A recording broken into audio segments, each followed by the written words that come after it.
Today I got 3 strategies for you for dealing with clients who get intensely triggered or go into overwhelm in a session.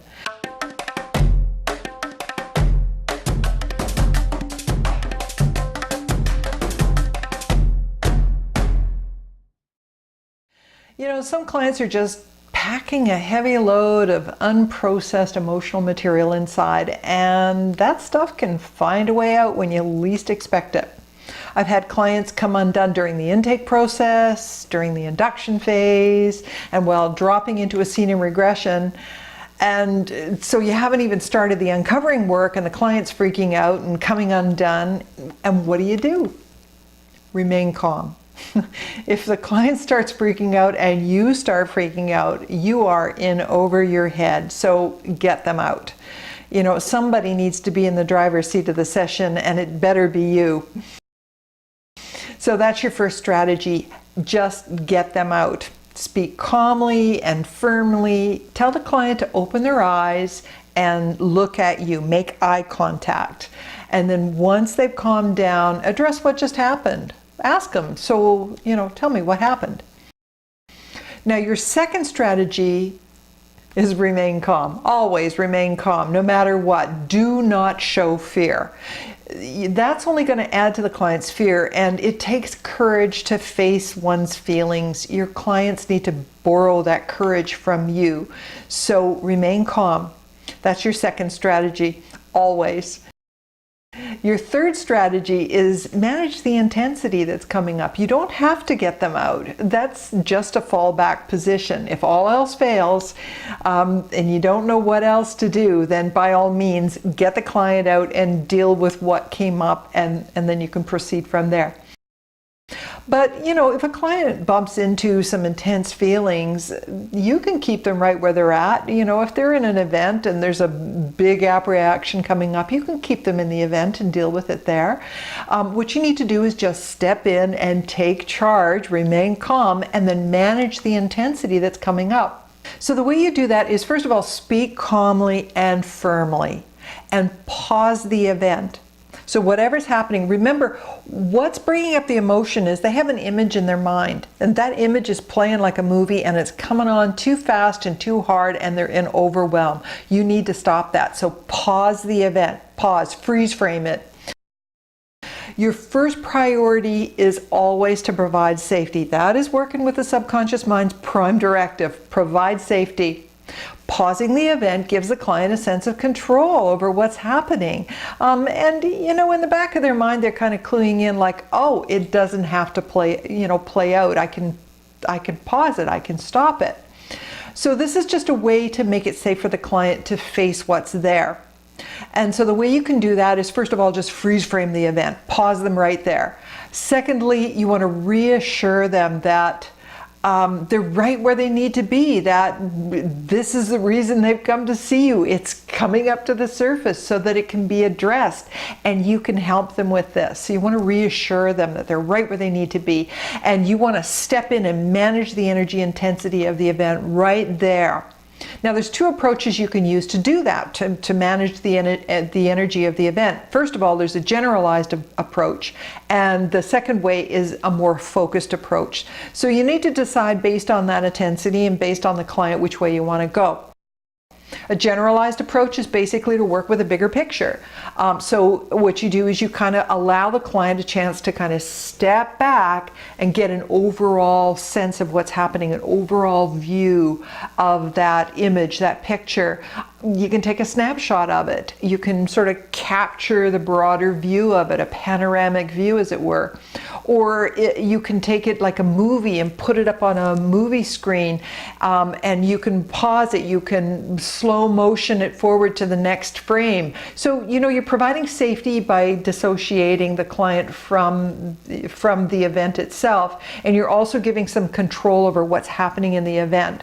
And this provides, again, safety. You're giving some distance. Another thing you can do is just sort of take an overall picture or a movie, whichever you want to work with, and just give it a title. In dream healing, this is called headlining. So you want to give that a headline, and it can be a name or it could just be a sound. If there's a lot of trauma involved in what's coming up, a sound is good. It could be or eek. That's fine, whatever they want to call it. Then you can release the energy around that, because that word, that title, or that sound then becomes a symbolic representation for the whole thing. And this is a way to bring down the overall charge of that experience and make it easier for the client to face the details of the event. Now, a more focused approach is just to work with one small aspect at a time. So just chunking down and dealing with one little thing at a time. You don't have to process the whole event all at once. In fact, most of the time that's not going to get you real good results anyway. It's much better to just work incrementally and segment the event and work with one piece at a time. So you want to focus on one perception or one thought or one feeling at a time. And you want to focus on getting some relief by releasing that thought, feeling, perception, and then move on to the next piece or the next aspect. In using this sort of baby steps approach and slowing things down and allowing the client to feel safe in facing what's happening, you are teaching your client that they can do this, that they can do this work, that they can release this pressure, they can get some relief, and they can feel better. And so you're working toward the positive, you're building this sense of possibility, and that's what's going to motivate them to get through it. Nothing builds success like success, and any measure of improvement can be used as proof that you are moving in the right direction. And you want to validate that, validate every improvement, bring their attention to it. You can focus on specific perceptions. So those are the 5 sensory perceptions. The primary ones we work with are really just visual, auditory, and kinesthetic.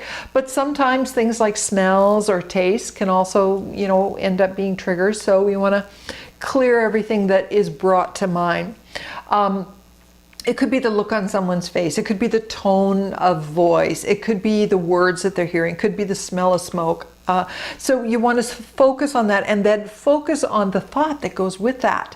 What are they telling themselves about what's happening? What are they telling themselves about that smell? What are they telling themselves about that look? What are they telling themselves about what they're hearing? Because there can be other decisions that are being made as a result of that thought, and it could be things like I'm not wanted, or I can't breathe, or there's no way out. And then it's the thought that is causing them the distress, and that's the cause of the issue. It's really the thought. The perception will generate discomfort, and then it's the decision that's made about the perception that is the cause of the problem. You can focus on sensations, feelings of sensations or emotions in the body. So those could be, feelings of pressure in the body, clamping down, pain, tightness, choking sensations, nausea, heart pounding. You can focus on emotions like fear or anger or sadness. But just chunking things down and getting a little bit of relief, and then working on another piece and getting a little bit more relief, and then acknowledging that relief, validating that you did that, you let that go, you do feel better, don't you? Get the client to take ownership of these changes, because you can't do it for them, and they need to realize, I did that. They need to own that.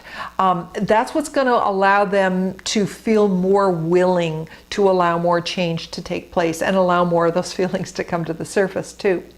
Now, it's important to acknowledge those changes, because if you don't, the client might be tempted to just dismiss it.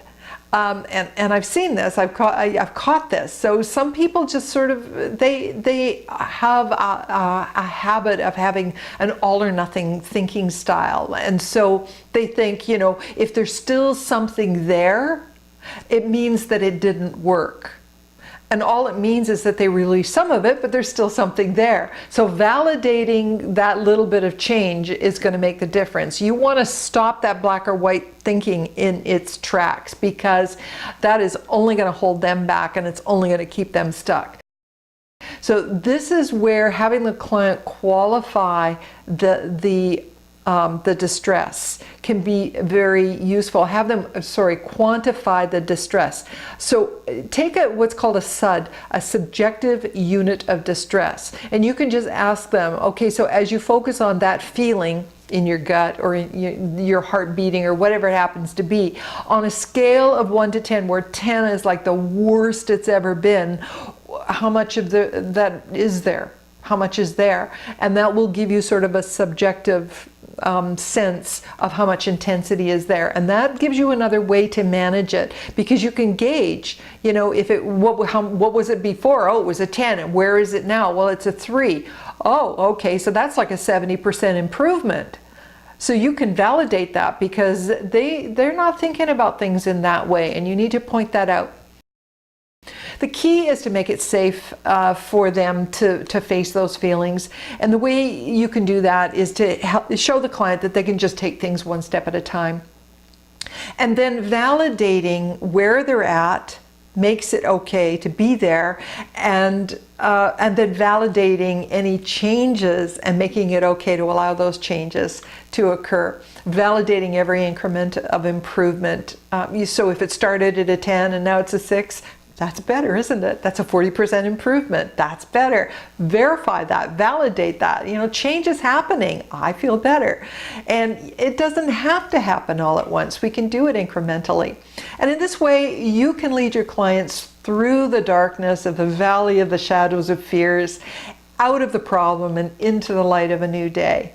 So that's 3 strategies for working with intense feelings. You know, if it feels like it's too much, get them out. Deal with it outside of the image, outside of the event. No matter what, remain calm. Somebody's got to be in the driver's seat, and it had better be you, otherwise it's just a runaway train. And third of all, manage the intensity. You can use a generalized approach, you can use a focused approach, but no matter what, as you get those changes, provide proof that change is happening.